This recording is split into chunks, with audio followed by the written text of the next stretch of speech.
Good morning to all dear students. Welcome to Imperial Agro Classes. Imperial Agro Classes के online platform पर एक बार फिर से आप सभी का हार्दिक स्वागत है।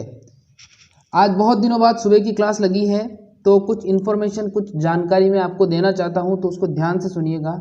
देखिए, सबसे पहले तो मैं आपको बता दूं कि आज की जो हमारी क्लास है उसमें मैंने हॉर्टिकल्चर, एग्रोनॉमी और एनिमल हस्बेंड्री तीनों के क्वेश्चंस को इंक्लूड किया है। तीनों के मैंने 5-5, 7-7 क्वेश्चंस लिए हैं। ये मेरा करने का रीज़न ये था कि आज बहुत दिनों बाद हमारी क्लास लगी है, तो बहुत सारे स्टूडेंट हैं उनको पता नहीं है। तो कल से जो हमारी क्लास लगेगी उसमें सिर्फ और सिर्फ मेन फोकस रहेगा हमारा एग्रोनॉमी के ऊपर, क्योंकि इससे पहले मैंने आपको हॉर्टिकल्चर के टॉपिक लगभग क्लियर करवा दिए थे। अब मैं एग्रोनॉमी के टॉपिक आपको क्लियर करवाऊंगा, टॉपिक वाइज टॉपिक आपको पढ़ाऊंगा। तो आपको सिर्फ इतना सा ध्यान रखना है कि कल से जो हमारी क्लास लगेगी सुबह 11:30 बजे वाली, वो क्लास टॉपिक वाइज लगेगी। एग्रोनॉमी के टॉपिक वाइज क्लास लगेगी, तो आपको बड़ी से बड़ी संख्या में आना है और क्लास को अटेंड करना है। और आज अभी जो हमारी क्लास लगेगी उसमें मैंने एग्रीकल्चर के रैंडम इंपॉर्टेंट क्वेश्चंस को इंक्लूड किया है, जिसमें एनिमल साइंस भी है, हॉर्टिकल्चर भी है और एग्रोनॉमी भी है। तीनों को मैंने इंक्लूड किया है, तो इस क्लास को भी पूरा अटेंड करिएगा। और शाम वाली क्लास भी मैंने चालू कर दी है। कल क्लास लगी थी शाम को, जिन बच्चों को पता नहीं है उनको मैं जानकारी वापस से देना चाहूँगा। सुबह 11:30 बजे क्लास लगती है ऑनलाइन और शाम को ठीक 8:30 बजे क्लास लगती है ऑनलाइन। सुबह वाली क्लास एग्रीकल्चर की लगती है और शाम को क्लास लगती है बायोलॉजी की। ठीक है, तो इस चीज़ का ध्यान रखें। और जो स्टूडेंट अभी अभी नए आए हैं, प्लीज़ वीडियो को लाइक कर दीजिए और चैनल सब्सक्राइब करके बेल आइकन को प्रेस कर लीजिए। और इस चीज़ का ध्यान आपको रखना है कि कल से जो क्लास लगेगी सुबह वाली, वो टॉपिक वाइज लगेगी। एग्रोनॉमी की टॉपिक वाइज क्लास लगेगी, तो आपको बड़ी संख्या में आना है। ठीक है, तो चलिए शुरू करते हैं आज का हमारा रोमांचक सफर। देखते हैं किस किस प्रकार के क्वेश्चंस आज पूछे जाएंगे। क्वेश्चन नंबर फर्स्ट पूछा गया है, भारत के किस राज्य में सर्वाधिक अंडा उत्पादन होता है? भारत के किस राज्य में सर्वाधिक अंडा उत्पादन होता है? ऑप्शन नंबर ए है आपका राजस्थान, बी है आपका मध्य प्रदेश, सी है उत्तर प्रदेश और डी है आंध्र प्रदेश। बताना है भारत में सर्वाधिक अंडा उत्पादन कहाँ पर होता है, किस राज्य में होता है? ए, बी, सी या डी? राजस्थान, मध्य प्रदेश, उत्तर प्रदेश या आंध्र प्रदेश? क्या होगा इसका जवाब? जिसने इसका जवाब दिया है ऑप्शन नंबर डी वाला आंध्र प्रदेश, बिल्कुल सही जवाब है। राजस्थान नहीं होगा, इसका जवाब होगा आंध्र प्रदेश। जिसने इसका जवाब दिया है डी आंध्र प्रदेश, बिल्कुल सही जवाब है। भारत में सबसे अधिक अंडा उत्पादन आंध्र प्रदेश में होता है। ठीक है, नेक्स्ट अगर आपसे पूछ ले कि राजस्थान में सबसे ज़्यादा अंडा उत्पादन कहाँ होता है, तो राजस्थान में सबसे ज़्यादा अंडा उत्पादन होता है अजमेर जिले के अंदर। ठीक है, आगे क्वेश्चन आएगा बता दूंगा मैं आपको। नेक्स्ट क्वेश्चन है, देखिए आ गया अगला क्वेश्चन है, राजस्थान में सर्वाधिक अंडा उत्पादन किस जिले का है? ये क्वेश्चन पूछे जेट में बार बार पूछा गया है। क्वेश्चन पूछा गया है राजस्थान में सर्वाधिक अंडा उत्पादन किस जिले में होता है या किस जिले का है? तो ऑप्शन नंबर ए है जयपुर, बी है अजमेर, सी है उदयपुर और डी है बीकानेर। बताना है आपको क्या होगा इसका जवाब। राजस्थान में सर्वाधिक अंडा उत्पादन किस जिले का है? क्या हो जाएगा इसका जवाब? जिसने इसका जवाब दिया है ऑप्शन नंबर बी वाला अजमेर, बिल्कुल सही जवाब है। राजस्थान में सर्वाधिक अंडा उत्पादन अजमेर में होता है। कहाँ पर होता है? अजमेर में होता है। और अजमेर को अंडे की टोकरी के नाम से भी जाना जाता है। क्वेश्चन पूछा गया है पीछे, ध्यान से सुन लीजिए। क्वेश्चन पूछा गया है राजस्थान में अंडे की टोकरी किस जिले को कहा जाता है? तो राजस्थान में अंडे की टोकरी अजमेर जिले को कहा जाता है। अगला क्वेश्चन देखिए क्या है। नेक्स्ट क्वेश्चन है, बकरे के मांस को कहा जाता है? अब सबसे ज़्यादा कंफ्यूज करने वाला सवाल है, आपको ध्यान से समझना है। और ये सवाल पीछे सुपरवाइजर के एग्जाम में भी पूछा गया था, तो ध्यान से समझना है। देखिए, अमूमन जो हम सामान्य भाषा में बकरे के मांस को कहते हैं, वो कहते हैं मटन। क्या कहते हैं? मटन कहते हैं। आप सब लोग जानते हो कि बकरे के मांस को सामान्य भाषा में मटन बोला जाता है। लेकिन अगर आपको किताब की लैंग्वेज में पूछा जाए तो आपको आंसर देना है ऑप्शन नंबर ए वाला चेवन। बकरे के या बकरी के मांस को अगर पूछा जाए कि बकरी के मांस को या बकरे के मांस को किस नाम से जाना जाता है या किस वैज्ञानिक नाम से जाना जाता है, तो उसका आपको जवाब देना है चेवन। क्या देना है? चेवन जवाब देना है। लेकिन अगर आपसे अमूमन आप जब सामान्य भाषा में बातचीत करते हो तो कहते हो मटन कहते हो बकरे के मांस को, तो वहाँ पर मटन आपको जवाब नहीं देना है, आपको चेवन ही जवाब देना है। बकरे के मांस को चेवन के नाम से जाना जाता है। ठीक है, अगला सवाल देखिए क्या है। नेक्स्ट, इससे पहले और भी बता देता हूँ। देखिए, पोर्क जानते हो, सुअर के मांस को पोर्क कहते हैं। और बीफ, गाय का मांस जो होता है उसको बीफ के नाम से जाना जाता है। तो ये सारे के सारे ही इंपॉर्टेंट है, ध्यान रखना आपको। और मटन कहते हैं भेड़ के मांस को। वापस से समझा देता हूँ एक बार, इंपॉर्टेंट है। किताबी लैंग्वेज में अगर आपसे पूछा जाता है, एग्जाम में पूछा जाता है चेवन क्या है, तो चेवन बकरे या बकरी का मांस है। ठीक है, पोर्क पूछा जाता है तो आपको सुअर का मांस बताना है, बीफ पूछा जाता है तो आपको गाय का मांस बताना है, और मटन पूछा जाता है तो आपको भेड़ का मांस बताना है। ठीक है, अगला सवाल देखिए क्या है। नेक्स्ट क्वेश्चन है हमारा, राष्ट्रीय ऊंट अनुसंधान केंद्र कहाँ है? राष्ट्रीय ऊंट अनुसंधान केंद्र कहाँ पर स्थित है? ऑप्शन नंबर ए है आपका जयपुर, बी है अजमेर, सी है उदयपुर, डी है बीकानेर। जवाब दीजिए, राष्ट्रीय ऊंट अनुसंधान केंद्र कहाँ पर है? राष्ट्रीय ऊंट अनुसंधान केंद्र कहाँ पर है? जयपुर में है, अजमेर में है, उदयपुर में है, या फिर बीकानेर में है? क्या होगा इसका जवाब? A B C D. जिसने इसका जवाब दिया है ऑप्शन नंबर डी वाला बीकानेर, बिल्कुल सही जवाब है। राष्ट्रीय ऊंट अनुसंधान केंद्र बीकानेर में स्थित है। राष्ट्रीय ऊंट अनुसंधान केंद्र कहाँ पर है? बीकानेर के अंदर स्थित है। ऊंट अनुसंधान केंद्र बीकानेर में स्थित है। अगला सवाल देखिए क्या है। नेक्स्ट क्वेश्चन है, केंद्रीय भेड़ में ऊन अनुसंधान केंद्र। केंद्रीय भेड़ में ऊन अनुसंधान केंद्र, अब इसको समझना है आपको। इंग्लिश में भी आ जाता है, कई बार लिखा हुआ ऐसे, Central Sheep and Wool Research Institute. वापस से देख लीजिए, सी का मतलब सेंट्रल, एस का मतलब शिप यानी भेड़, डब्ल्यू का मतलब वुल यानी कि ऊन, और आर का मतलब रिसर्च और इंस्टीट्यूट, मतलब Central Sheep and Wool Research Institute. केंद्रीय भेड़ एवं ऊन अनुसंधान केंद्र कहाँ पर है? ये है, बताना है आपको। ऑप्शन नंबर ए है शाहपुरा, बी है अजमेर, सी उदयपुर, और डी टोंक। जिसने इसका जवाब दिया है ऑप्शन नंबर डी वाला टोंक, बिल्कुल सही है। अब देखिए इसमें भी, इसकी टोंक के अंदर भी आपसे जगह पूछ ली जाए तो अबिकानगर, अबिकानगर मालपुरा टोंक कहाँ पर है? अबिकानगर नाम की जगह है मालपुरा तहसील के अंदर, और मालपुरा कहाँ पर है? टोंक के अंदर। और टोंक आप सब लोगों को पता है राजस्थान के अंदर है। तो ये क्वेश्चन बहुत ही इंपॉर्टेंट है, और केंद्रीय जो सेंट्रल लेवल का इंस्टीट्यूट है, बहुत बड़ा इंस्टीट्यूट है, इसलिए ये सवाल पूछा जा सकता है आपसे। ICR BHU में पूछा जा सकता है, जेट में भी पूछा जा सकता है। तो इस चीज़ का ध्यान रखें आप। ये जो बड़े बड़े इंस्टीट्यूट होते हैं और जो इम्पोर्टेंट चीज़ें होती हैं, उनको आपको हमेशा आपके दिमाग, आपके जहन में होनी चाहिए, ताकि आपके बेसिक कॉन्सेप्ट क्लियर होते रहें। ठीक है, तो केंद्रीय भेड़ में ऊन अनुसंधान केंद्र कहाँ पर है? अबिकानगर मालपुरा टोंक में। यहाँ से दो ब्रीड्स यानी दो नस्लें भी निकली हैं, आपको पता होगा। एक का नाम है अबिका वस्त्र और एक का नाम है अबिकालीन। एक का नाम अबिका वस्त्र, एक का नाम अबिकालीन। ये दो नस्लें हैं। दो नस्लें कहाँ से निकली है? केंद्रीय भेड़ में ऊन अनुसंधान केंद्र अबिकानगर मालपुरा टोंक से। अगला सवाल देखिए क्या है। नेक्स्ट क्वेश्चन है हमारा, भारत में विश्व की कितनी प्रतिशत भैंस पाई जाती है? भारत में विश्व की कितने प्रतिशत भैंस पाई जाती है? ऑप्शन नंबर ए है 20%, और बी 30%, फिर सी 57% और डी 65%। बताइए जल्दी से, भारत में विश्व की कितने प्रतिशत भैंसें पाई जाती है? भारत में विश्व की कितनी प्रतिशत भैंसें पाई जाती है? 20%, 30%, 57% या 65%?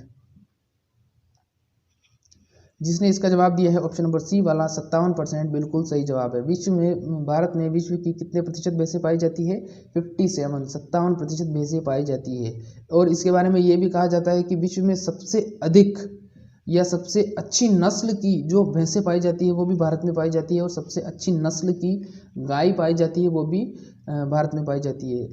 अमूमन जो लोग सोचते हैं वो ये सोचते हैं कि जो जर्सी और होल्स्टीन फ्रीजियन वाली गाय है वो अच्छी नस्ल की होती है, लेकिन वो अच्छी नस्ल की नहीं होती है। हालांकि उनका दूध जरूर उनका दूध उत्पादन होता है, लेकिन उनके दूध में वो गुणवत्ता नहीं होती है जो एक देसी गाय के दूध में गुणवत्ता होती है। क्योंकि देसी गाय का जो दूध होता है वो, हालांकि मात्रा उनकी कम मिलती है, गायों से मात्रा कम मिलती है, लेकिन वो बहुत ज़्यादा पौष्टिक होता है, और उसमें जो उसके जो गुण होते हैं, उस दूध के जो गुण होते हैं वो जर्सी या होल्स्टीन फ्रीजियन से मिलने वाली गाय के दूध से कई ज़्यादा होते हैं। इसलिए बोला जाता है कि देसी गाय का घी या देसी गाय का दूध पीना चाहिए, जिससे आपके शरीर का विकास जल्दी होता है, क्योंकि इसमें बहुत सारे पोषक तत्व और गुण होते हैं। ठीक है, अगले सवाल की तरफ बढ़ते हैं। नेक्स्ट क्वेश्चन है हमारा, गाय, भैंस, भेड़, बकरी में कुल कितने दांत होते हैं? बहुत इजी सवाल है, बताना है आपको। गाय, भैंस, भेड़, बकरी में कुल कितने दांत पाए जाते हैं? ऑप्शन नंबर ए है आपका 42, बी है आपका 62, सी है 32 और डी है 22। क्या होगा इसका जवाब? गाय, भैंस, भेड़, बकरी में कुल कितने दांत पाए जाते हैं? 42, 62, 32, 22। क्या होगा इसका जवाब? A B C D. जिसने इसका जवाब दिया है ऑप्शन नंबर सी वाला 32, बिल्कुल सही जवाब है। ऑप्शन नंबर सी वाला जवाब दिया है 32, बिल्कुल सही जवाब है। गाय, भैंस, भेड़, बकरी में कुल कितने दांत पाए जाते हैं?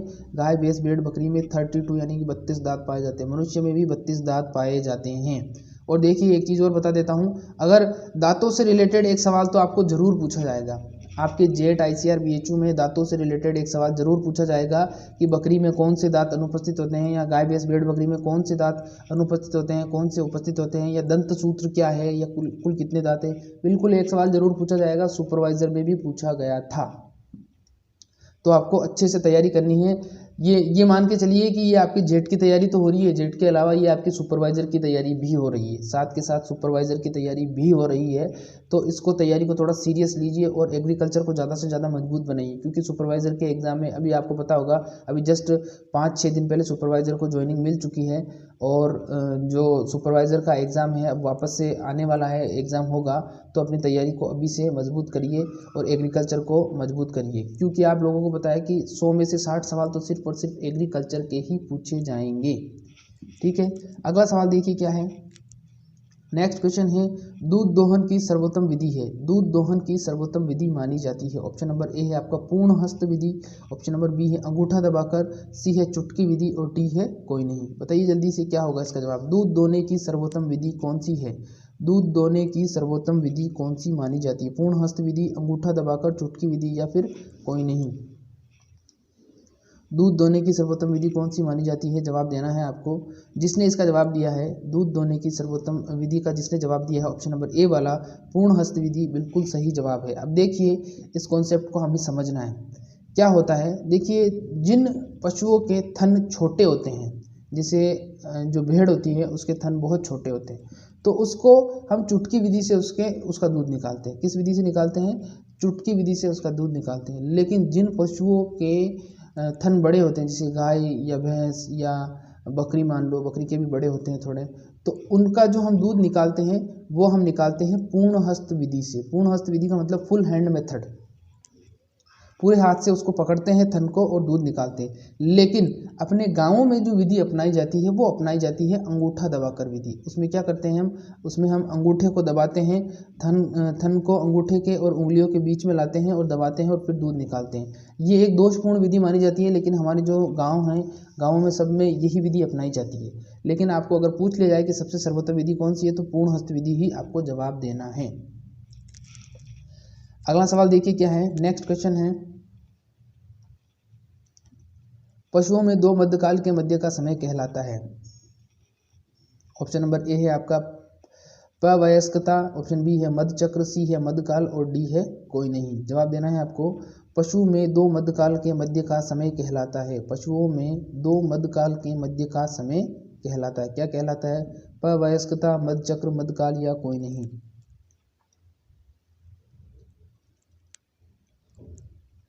जिसने इसका जवाब दिया है ऑप्शन नंबर बी वाला मध्यचक्र, बिल्कुल सही जवाब है। पशुओं में दो मध्यकाल के मध्य का जो समय होता है वो मध्यचक्र के नाम से जाना जाता है। जिसने बी जवाब दिया है बिल्कुल सही जवाब है।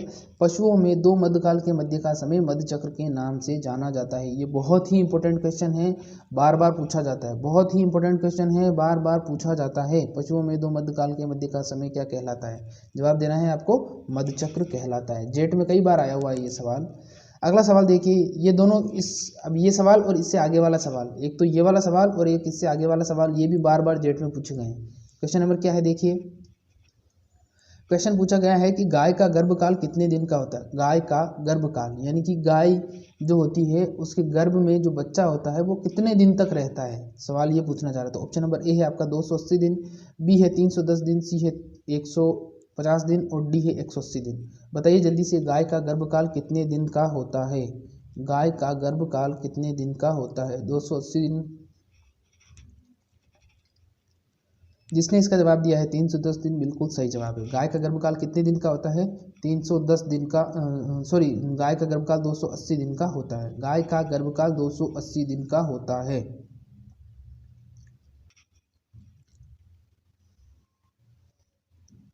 अगला सवाल है, भैंस का गर्भकाल कितने दिन का होता है। अगला सवाल है, भैंस का गर्भकाल कितने दिन का होता है।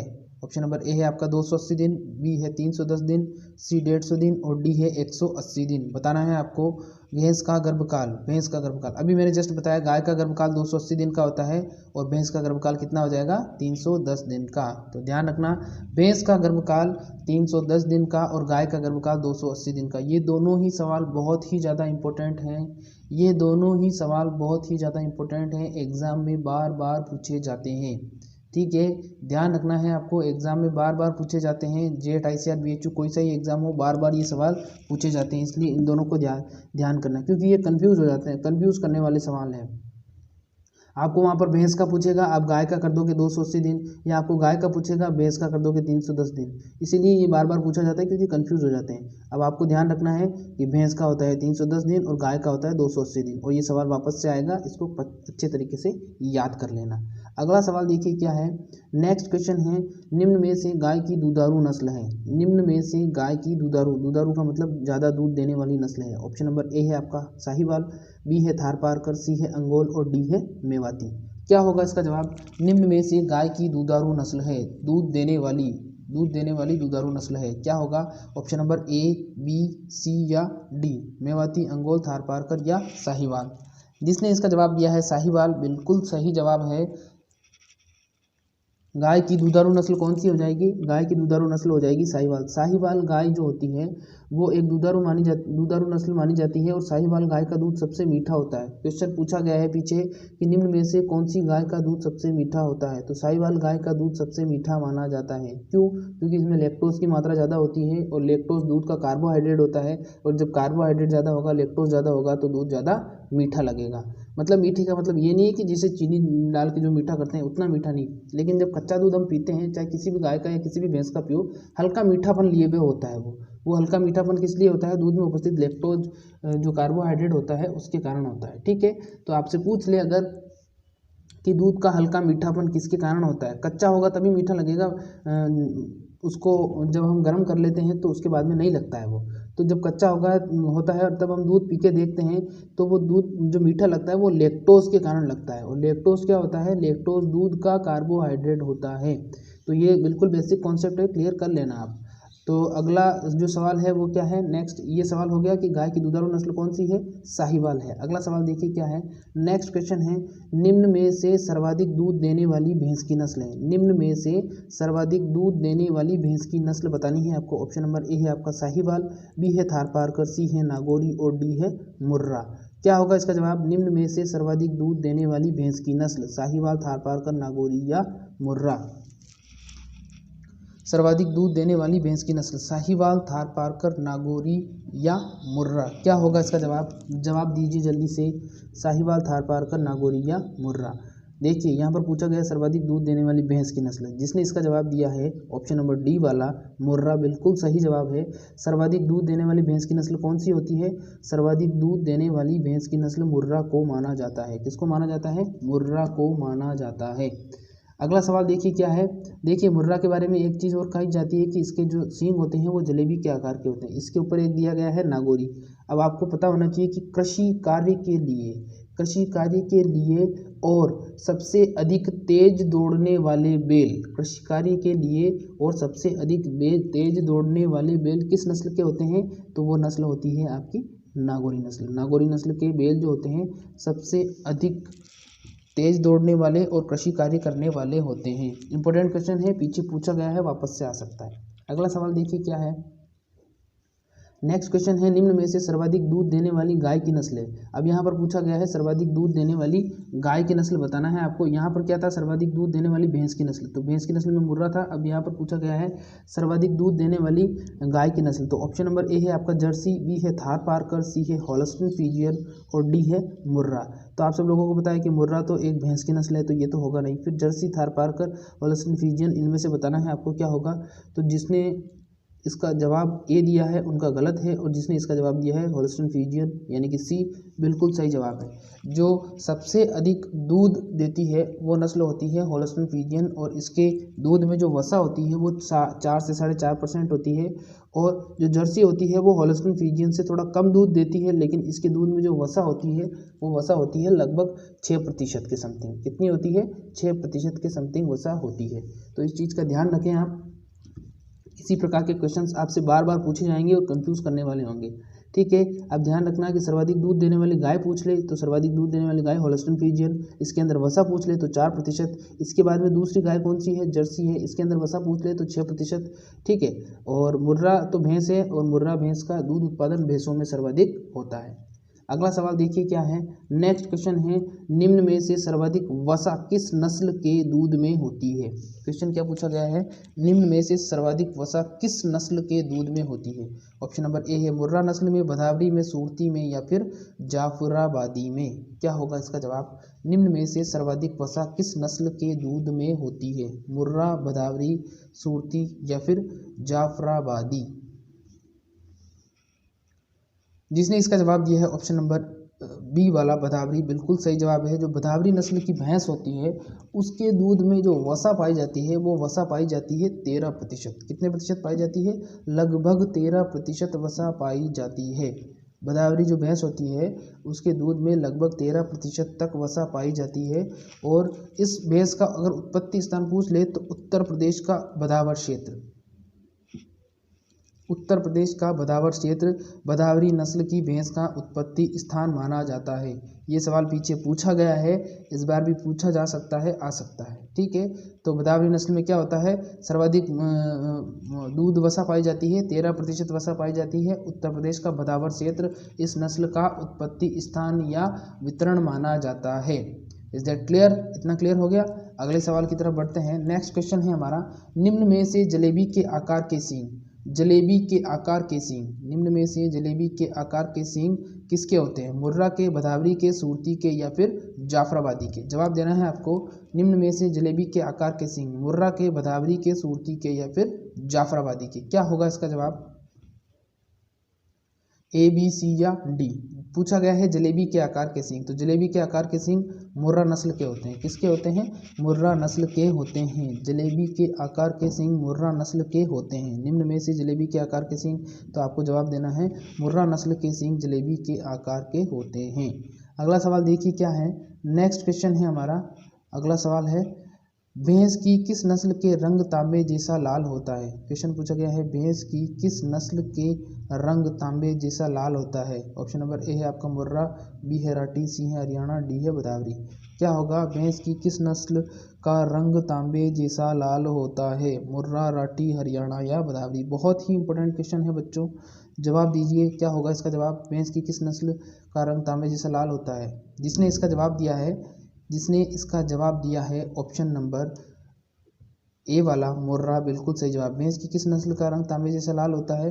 भैंस की मुर्रा नस्ल का रंग, भैंस की मुर्रा नस्ल का रंग तांबे जैसा लाल होता है। भैंस की मुर्रा रंग का नस्ल तांबे जैसा लाल माना जाता है, ठीक है। ए वाला ऑप्शन बिल्कुल सही जवाब है। अगला सवाल देखिए क्या है। नेक्स्ट क्वेश्चन है आपका, केले का पादप अपने जीवन काल में फल देता है। केले का जो पादप होता है वो अपने जीवन काल में कितनी बार फल देता है? ऑप्शन नंबर ए है आपका 1 बार, बी है आपका 2 बार, सी है 3 बार और डी है 4 बार। जवाब देना है केले का पादप अपने जीवन काल में कितनी बार फल देता है? 1 बार, 2 बार, 3 बार या 4 बार? ए, बी, सी या डी? केले का पादप अपने जीवन काल में कितनी बार फल देता है? जिसने इसका जवाब दिया है ऑप्शन नंबर ए वाला 1 बार बिल्कुल सही जवाब है। केले का पादप अपने जीवन काल में 1 बार फल देता है। केले का पादप अपने जीवन काल में 1 बार फल देता है, ठीक है। Is it clear? अगला सवाल देखिए क्या है। और केले का पादप के बारे में मैंने पहले भी बताया था आपको एक चीज़ कि ये एक प्रकार की शाख होती है। अगला सवाल देखिए क्या है। नेक्स्ट क्वेश्चन है, केले का पुष्पक्रम क्या कहलाता है? केले का पुष्पक्रम क्या कहलाता है? केले का पुष्पक्रम बताना है आपको क्या कहलाता है। ऑप्शन नंबर ए है आपका राइजोम, बी है स्यूडोस्टेम, सी है स्प्रेडिक्स और डी है मेटोकिंग। जवाब देना है आपको, केले का पुष्प क्रम क्या कहलाता है? केले का पुष्प क्रम क्या कहलाता है? ऑप्शन नंबर ए है राइजोम, बी है स्यूडोस्टेम, सी है स्पेडिक्स और डी है मेटोकिंग। क्या होगा इसका जवाब? केले का पुष्प क्रम inflorescence of banana, inflorescence of बनाना क्या हो जाएगा? ए, बी, सी या डी? राइजोम, स्यूडोस्टेम, स्पेडिक्स या मेटोकिंग? जिसने इसका जवाब दिया है ऑप्शन नंबर सी वाला स्पेडिक्स, बिल्कुल सही जवाब है। केले का पुष्पक्रम स्पेडिक्स के नाम से जाना जाता है। केले का पुष्पक्रम स्पेडिक्स के नाम से जाना जाता है। अगला सवाल है, केला है एक प्रकार का, ऑप्शन नंबर बताना है आपको, क्या होगा इसका जवाब? एक प्रकार का झाड़ी है, एक प्रकार का पेड़ है, एक प्रकार की शाख है या एक प्रकार का बेल है? बेल मतलब जो क्रीपर्स होते हैं, जो पेड़ पौधों पर चढ़ते हैं, वो वाले बेल, गाय वाला बेल नहीं। केला है एक प्रकार का झाड़ी, पेड़, शाख या बेल? क्या होगा इसका जवाब? केला है एक प्रकार का झाड़ी, पेड़, शाख या बेल? क्या होगा इसका जवाब? ए, बी, सी या डी? जिसने इसका जवाब दिया है ऑप्शन नंबर सी वाला शाख, बिल्कुल सही जवाब है। केला एक विशेष प्रकार की शाख होती है और केले के बारे में ये भी कहा जाता है कि जो केला होता है वो उसके अंदर लकड़ी नहीं पाई जाती है। केला होता है उसके अंदर लकड़ी नहीं पाई जाती है। उसके अंदर जो लकड़ी होती है, जो तना होता है, वो उसकी शाख रेशेदार लाइनें होती हैं, वो लकड़ी नहीं होती है। ठीक है, तो केला एक विशेष प्रकार का क्या है? शाख है। अगला सवाल देखिए क्या है। नेक्स्ट क्वेश्चन है, भारत में सबसे अधिक उगाई जाने वाली केले की किस्म। बहुत ही इंपॉर्टेंट क्वेश्चन है। भारत में सबसे अधिक उगाई जाने वाली केले की किस्म कौन सी है? ऑप्शन नंबर ए है आपका ड्वार्फ कैवेंडिश, बी है विरूपक्षी, सी है पूवन और डी है रोबस्टा। क्या होगा इसका जवाब? भारत में सबसे अधिक उगाई जाने वाली केले की किस्म है। भारत में सबसे अधिक उगाई जाने वाली केले की किस्म है ड्वार्फ कैवेंडिश, विरूपक्षी, पूवन या रोबस्टा? भारत में सबसे अधिक उगाई जाने वाली केले की किस्म ड्वार्फ कैवेंडिश, विरूपक्षी, पूवन या रोबस्टा?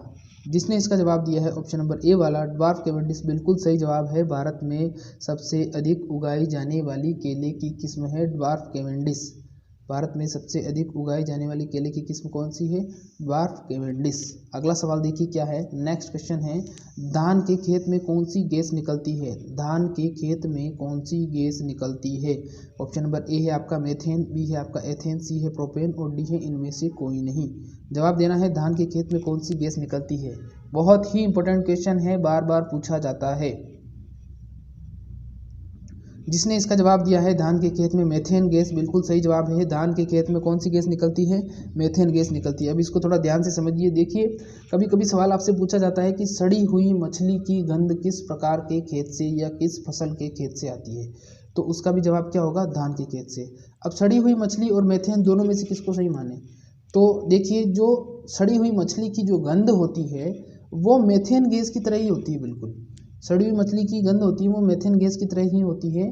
दोनों की जो गंध होती है वो बिल्कुल सिमिलर होती है, इसलिए पूछा जाता है या तो मेथेन पूछ लेता है या सड़ी हुई मछली पूछ लेता है, तो दोनों का आंसर क्या होगा? दोनों का आंसर होगा धान। धान के खेत में जब हम पानी भर देते हैं तो उसके बाद में मेथेन गैस रिलीज होती है और उसकी जो गंध होती है वो लगभग सड़ी हुई मछली के समान आती है, इसलिए उसको सड़ी हुई मछली की गंध जैसा भी कहा जाता है। ठीक है, बिल्कुल बेसिक कॉन्सेप्ट आपके क्लियर करते हुए चलेंगे। अगला सवाल देखिए क्या है। नेक्स्ट क्वेश्चन है, सुनहरा चावल किसका स्रोत है? सुनहरा चावल जिसको हम गोल्डन राइस भी बोलते हैं, किसका स्रोत माना जाता है? जवाब देना है आपको, सुनहरा चावल किसका स्रोत माना जाता है? ऑप्शन नंबर ए है आपका विटामिन ई, बी है आपका विटामिन सी, सी है आपका विटामिन ए और डी है आपका विटामिन बी। क्या होगा इसका जवाब? सुनहरा चावल किसका स्रोत माना जाता है? बताना है आपको, ए, बी, सी या डी? सुनहरा चावल किसका स्रोत माना जाता है? ए, बी, सी या डी?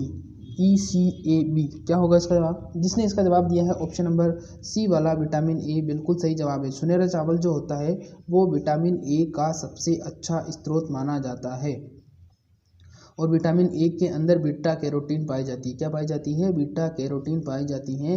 और जो सुनहरा चावल होता है या गोल्डन राइस होता है वो हल्का पीले कलर का या हल्का पीले रंग का होता है और उसमें सबसे ज़्यादा विटामिन ए, बीटा कैरोटीन पाई जाती है। ठीक है, इतना क्लियर हो गया। अब देखिए अगला सवाल क्या है। नेक्स्ट है, अंतर्राष्ट्रीय चावल अनुसंधान संस्थान कहाँ पर स्थित है? बहुत ही इंपॉर्टेंट क्वेश्चन है। अंतर्राष्ट्रीय चावल अनुसंधान संस्थान कहाँ पर स्थित है? ऑप्शन नंबर ए है आपका फिलीपींस, बी है भारत, सी है चीन और डी है इनमें से कोई नहीं। अब जवाब देना है आपको, अंतर्राष्ट्रीय चावल अनुसंधान संस्थान कहाँ पर स्थित है? ए, बी, सी या डी? फिलीपींस, भारत, चीन या इनमें से कोई नहीं? जिसने इसका जवाब दिया है ऑप्शन नंबर ए वाला फिलीपींस, बिल्कुल सही जवाब है। अंतर्राष्ट्रीय चावल अनुसंधान संस्थान यानी कि IRRI international rice research institute Manila Philippines के अंदर है। कहाँ पर है? मनीला फिलीपींस के अंदर है और वहाँ पर चावल पर अंतर्राष्ट्रीय स्तर पर अनुसंधान कार्य किया जाता है। ठीक है, समझ में आ गया। अब देखिए, अब मैं आपको एक चीज़ बताना चाहूँगा। ये क्लास तो हमारी ख़त्म हो चुकी है, आज हम इतना ही करेंगे।